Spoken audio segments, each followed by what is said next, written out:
অবাক লাগে যখন দিনী ভাইরা প্রশ্ন করে যে আমি এত কষ্টের মধ্যে আছি, এই অবস্থায় কি আত্মহত্যা করা জায়েজ হবে? খুবই অবাক লাগে। মানে পাশের বাসার ভাইয়ের ওয়াইফ যখন কথা বলে কারোর সাথে, মানে সে মুচকি হেসে ভাবি বলে কথা বলে, কিন্তু নিজের ওয়াইফের সাথে ভালো ব্যবহার করে না। আমাদের দিনী ভাইরা দিনী ভাই বলে ফেনা তুলে ফেলে মুখে।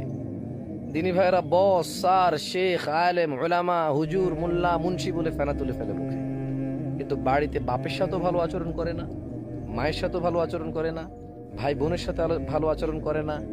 বউ তো বাদে দিলাম, বউ আবার কি জিনিস মানে এ কি যে এর সাথে ভালো আচরণ করতে হবে, এমন একটা মন মানসিকতা। মানে সে গ্যারান্টি হিসেবে নিয়ে নিছে যে যাবে কই, 3টা বাচ্চার মা হয়ে গেছে, এখন যাবে কই।